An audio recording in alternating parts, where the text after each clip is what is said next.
प्रधानमंत्री जी। नमस्कार। महाराष्ट्र के राज्यपाल श्रीमान भगत सिंह कोश्यारी जी, मुख्यमंत्री श्रीमान उद्धव ठाकरे जी, केंद्रीय मंत्रिमंडल में मेरे सहयोगी अश्विनी वैष्णव जी, राव साहेब दानवे जी, महाराष्ट्र के उप मुख्यमंत्री अजीत पवार जी, महाराष्ट्र के पूर्व मुख्यमंत्री देवेंद्र फडणवीस जी, सांसद और विधायकगण, भाई और बहनों, कल छत्रपति शिवाजी महाराज की जन्म जयंती है। सबसे पहले मैं भारत के गौरव, भारत की पहचान और संस्कृति के रक्षक, देश के महान महानायक के चरणों में आदरपूर्वक प्रणाम करता हूं। शिवाजी महाराज की जयंती के एक दिन पहले ठाणे दीवा के बीच नई बनी 5वीं और 6ठी रेल लाइन के शुभारंभ पर हर मुंबईकर को बहुत बहुत बधाई। ये नई रेल लाइन मुंबई वासियों के जीवन में एक बड़ा बदलाव लाएगी, उनकी ईज ऑफ लिविंग बढ़ाएगी। ये नई रेल लाइन मुंबई की कभी न थमने वाली जिंदगी को और अधिक रफ्तार देगी। इन दोनों लाइंस के शुरू होने से मुंबई के लोगों को सीधे सीधे 4 फायदे होंगे। पहला, अब लोकल और एक्सप्रेस ट्रेनों के लिए अलग अलग लाइनें हो जाएगी। दूसरा, दूसरे राज्यों से मुंबई आने जाने वाली ट्रेनों को अब लोकल ट्रेनों की पासिंग का इंतजार नहीं करना पड़ेगा। तीसरा, कल्याण से कुर्ला सेक्शन में मेल एक्सप्रेस गाड़ियों अब बिना किसी अवरोध के चलाई जा सकेगी। और चौथा, हर रविवार को होने वाले ब्लॉक के कारण कलावा और मुंब्रा के साथियों की परेशानी भी अब दूर हो गई है। साथियों,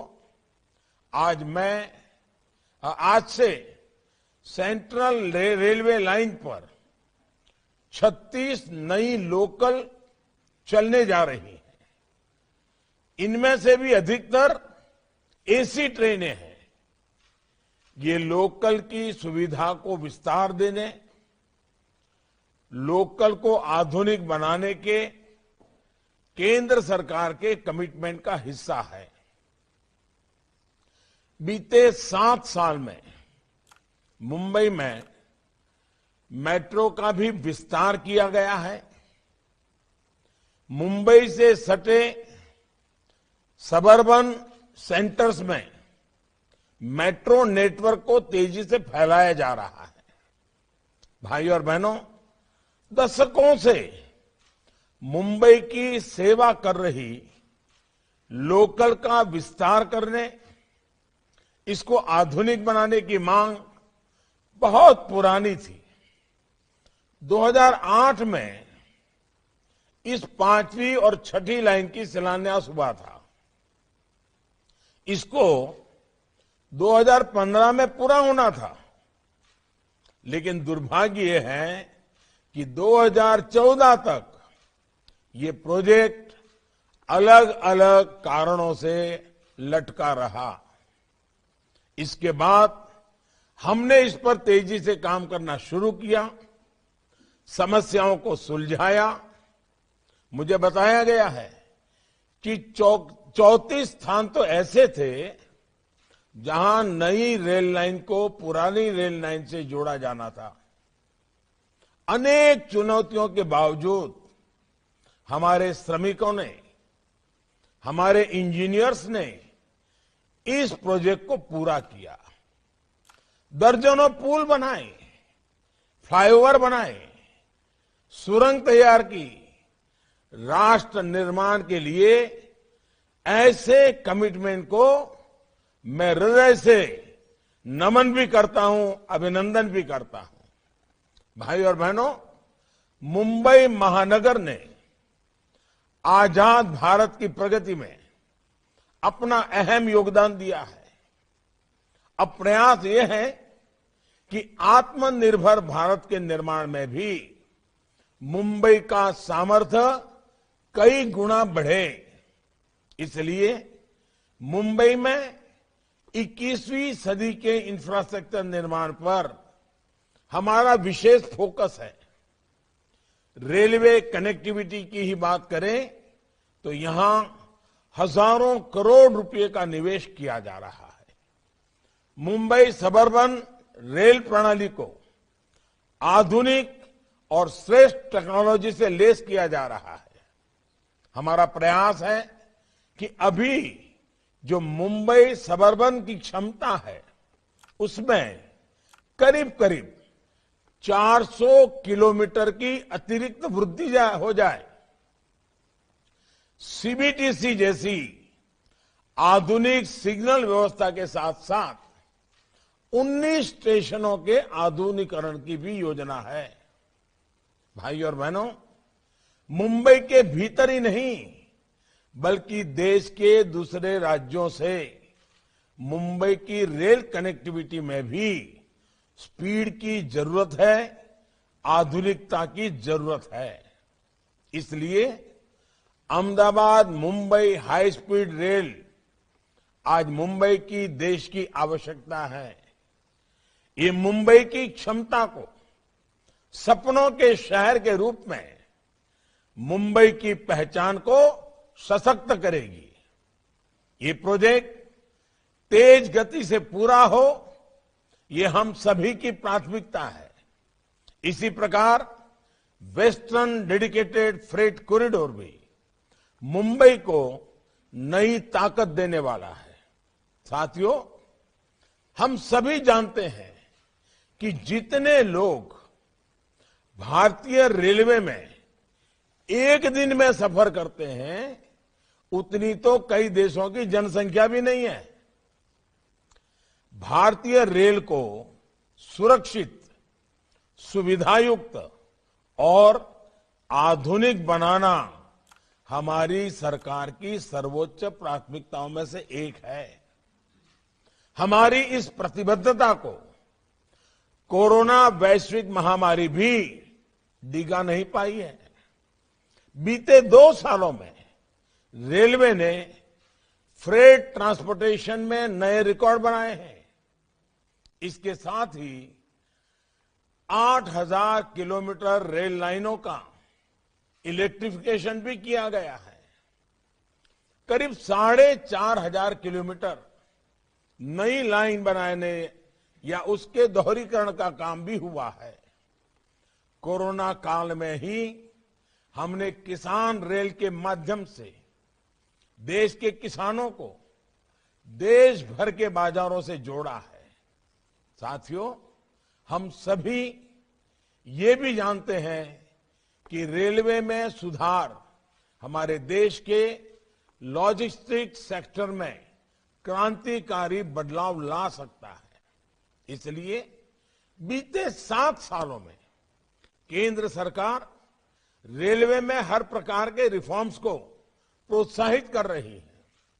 अतीत में इंफ्रास्ट्रक्चर प्रोजेक्ट सालों साल तक इसलिए चलते थे क्योंकि प्लानिंग से लेकर एग्जीक्यूशन तक तालमेल की कमी थी। इस अप्रोच से 21वीं सदी भारत के इंफ्रास्ट्रक्चर का निर्माण संभव नहीं है। इसलिए हमने पीएम गति शक्ति नेशनल मास्टर प्लान बनाया है। इसमें केंद्र सरकार के हर विभाग, राज्य सरकार, स्थानीय निकाय और प्राइवेट सेक्टर सभी को एक डिजिटल प्लेटफॉर्म पर लाने का प्रयास है। कोशिश ये है कि इंफ्रास्ट्रक्चर के किसी भी प्रोजेक्ट से जुड़ी हर जानकारी हर स्टेक होल्डर के पास पहले से हो, तभी सभी अपने अपने हिस्से का काम, उसका प्लान सही तरीके से कर सकेंगे। मुंबई और देश के अन्य रेलवे प्रोजेक्ट्स के लिए भी हम गति शक्ति की भावना से ही काम करने वाले हैं।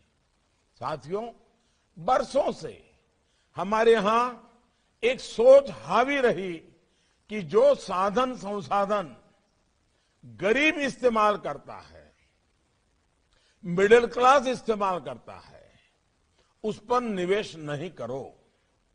इस वजह से भारत के पब्लिक ट्रांसपोर्ट की चमक हमेशा फीकी रही है। लेकिन अब भारत उस पुरानी सोच को पीछे छोड़कर आगे बढ़ रहा है। आज गांधीनगर और भोपाल के आधुनिक रेलवे स्टेशन रेलवे की पहचान बन रहे हैं। आज 6000 से ज्यादा रेलवे स्टेशन वाईफाई सुविधा से जुड़ चुके हैं। वंदे भारत एक्सप्रेस ट्रेनें देश की रेल को गति और आधुनिक सुविधा दे रही हैं। आने वाले वर्षों में 400 नई वंदे भारत ट्रेनें देशवासियों को सेवा देना शुरू करेंगे। भाइयों और बहनों, एक और पुरानी अप्रोच जो हमारी सरकार ने बदली है, वो है रेलवे के अपने सामर्थ्य पर भरोसा। 7-8 साल पहले तक देश की जो रेल कोच फैक्ट्रियां थी, उनको लेकर बहुत उदासीनता थी। इन फैक्ट्रियों की जो स्थिति थी, उनको देखते हुए कोई कल्पना भी नहीं कर सकता कि ये फैक्ट्रियां इतनी आधुनिक ट्रेनें बना सकती हैं। लेकिन आज वंदे भारत ट्रेनें और स्वदेशी विस्टाडोम कोच इन्हीं फैक्ट्रियों में बन रहे हैं। आज हम अपने सिंगलिंग सिस्टम को विदेशी समाधान से आधुनिक बनाने पर भी निरंतर काम कर रहे हैं। स्वदेशी समाधान चाहिए, हम विदेशी निर्भरता से मुक्ति चाहिए।